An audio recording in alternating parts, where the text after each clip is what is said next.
आज हम बात करेंगे पाकिस्तान में यूज़ होने वाली दो ऐसी गाड़ी की जिनके दरमियान डिबेट कभी ख़त्म नहीं हुआ।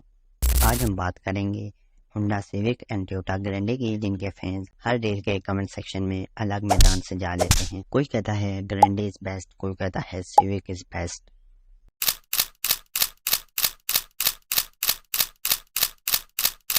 यहाँ एक फैक्ट की बात यह है कि इन गाड़ियों के दरमियान कंपैरिजन करने वालों में से बहुत कम ऐसे लोग होंगे जिनके पास एक्चुअल में गाड़ी मौजूद होगी, क्योंकि जो भी पर्सन गाड़ी बाय करता है उसको गाड़ी की डिटेल्स, गाड़ी की स्पेसिफिकेशन के बारे में लाजमी इल्म होता है।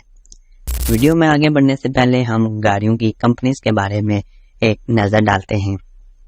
चलते हैं हिस्ट्री की तरफ। पहले बात करते हैं होंडा की।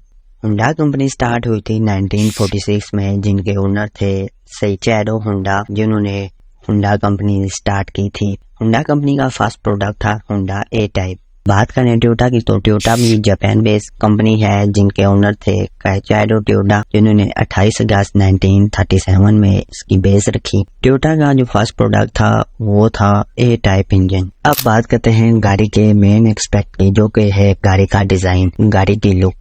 अब कोई भी गाड़ी न्यूली लॉन्च होती है तो ज्यादातर लोग गाड़ी की लुक को ज्यादा प्रायोरिटी देते हैं।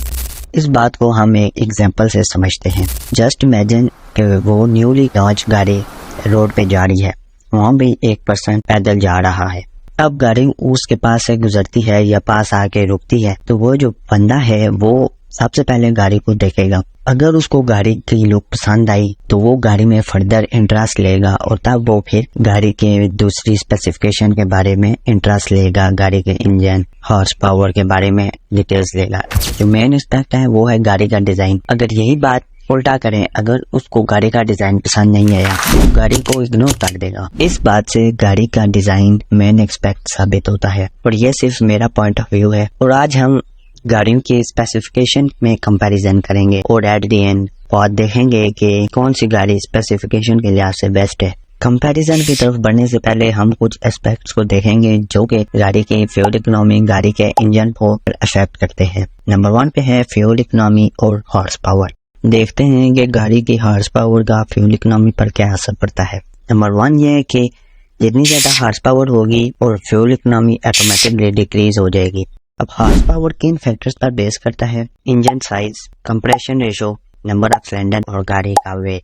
दूसरे नंबर पर है टार्क। अब टार्क का क्या काम होता है? टार्क जो होती है वो गाड़ी के इंजन परफॉर्मेंस, ड्राइविंग परफॉर्मेंस में अहम रोल प्ले करती है। अब टार्क भी दो तरह से असर करती है, पॉजिटिवली भी नेगेटिवली। पॉजिटिवली देखते हैं तो जितनी ज्यादा टार्क होगी एक्सेलरेशन परफॉर्मेंस गाड़ी की उतनी ही अच्छी होगी, और ज्यादा टार्क होगी तो शिफ्टिंग ट्रांसमिशन भी ज्यादा अच्छी होगी, जिससे गाड़ी चलाने वाले के ऊपर ज्यादा लोड नहीं पड़ेगा। नेगेटिव की तरफ देखें तो वही बात है कि ज्यादा टार्क प्रोड्यूस करने के लिए ज्यादा फ्यूल चाहिए। वापस आते हैं गाड़ी के डिजाइन पे, तो बात करें सिविक की तो सिविक का एक्सटीरियर और एग्रेसिव लुक देता है, और इंटीरियर की बात करें तो सिविक का इंटीरियर भी लग्जरी लुक देता है। लेकिन स्पेस के मामले में सिविक का इंटीरियर थोड़ा कंजस्टेड है।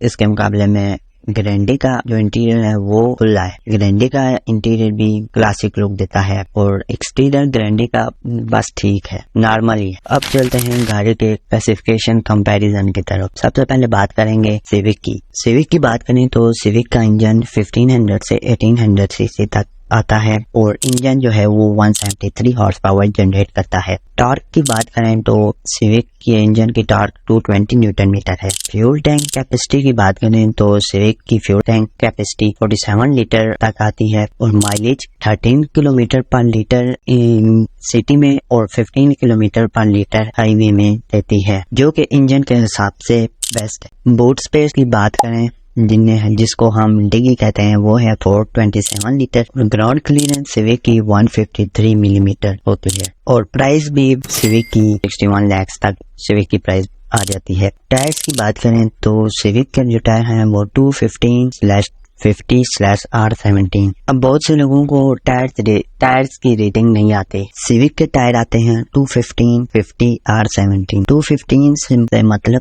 टायर्स की चौड़ाई, टायर्स की विड्थ कितनी है। टायर सिविक का टायर 215 मिलीमीटर जोड़े होते हैं। R17 का मतलब ये टायर का डाया कितना है, कितने इंच के टायर है। ये थे सिविक के स्पेसिफिकेशन चार्ट। अब बात करते हैं हम टोयोटा ग्रैंडी की। ग्रैंडी के इंजन की बात करें तो ग्रैंडी का इंजन भी ऑलमोस्ट 1800 सीसी तक आता है और ग्रैंडी का इंजन 138 हॉर्स पावर जनरेट करता है। टॉर्क की बात करें तो ग्रैंडी के इंजन की टॉर्क 173 न्यूटन मीटर में होती है। फ्यूल टैंक की बात करें तो ग्रैंडी की फ्यूल टैंक कैपेसिटी होंडा से बेस्ट है, जो कि 55 लीटर तक होती है और माइलेज भी 10 से 16 किलोमीटर पर लीटर तक देती है, जो कि ज्यादा डिफरेंस नहीं है दोनों गाड़ियों में। टायर की बात करें तो ग्रैंडी का टायर 195/65 R15 तक आता है, वही 195 मिलीमीटर विड्थ और 15 इंच टायर। ग्राउंड क्लियरेंस की बात करें तो ग्रैंडी की ग्राउंड क्लियरेंस 175 मिलीमीटर तक होती है और प्राइस की बात करें तो इसकी प्राइस 59 से 75 लाख के बीच में आती है। दोनों गाड़ियों की टॉप स्पीड की बात करें तो ग्रैंडी की टॉप स्पीड 180 से 240 किलोमीटर पर आवर और सिविक की 200 किलोमीटर पर आवर तक होती है। ट्रांसमिशन की बात करें तो होंडा की ट्रांसमिशन ऑटोमेटिक होती है और ग्रैंडी की ऑटोमेटिक और मैनुअल दोनों में आती है। इन दोनों गाड़ियों के कंपैरिजन के एनालिसिस करें तो ग्रैंडी का इंजन लेस पावर जनरेट करता है एज कम्पेयर टू सिविक के। इंजन ऑलमोस्ट इक्वल है दोनों गाड़ियों का। फ्यूल टैंक कैपेसिटी भी ज्यादा, उसमें भी ज्यादा फर्क नहीं है। टायर के साइज में भी इतना ज्यादा फर्क नहीं है, दोनों के रेडियल टेक्नोलॉजी में आते हैं। ये जो कंपैरिजन है ये जस्ट बेसिक कंपैरिजन है। इसके अलावा गाड़ी में हजार बातें और होती हैं जो कि कॉमन बंदे को नहीं पता, सिर्फ गाड़ियों के एक्सपर्ट ही जान सकते हैं। ये जस्ट बेसिक कंपैरिजन था और इन सब पॉइंट्स के बाद ये बात सामने आती है कि दोनों गाड़ियां अपनी जगह बेस्ट हैं, दोनों अपनी अलग पहचान रखती हैं। हर गाड़ी के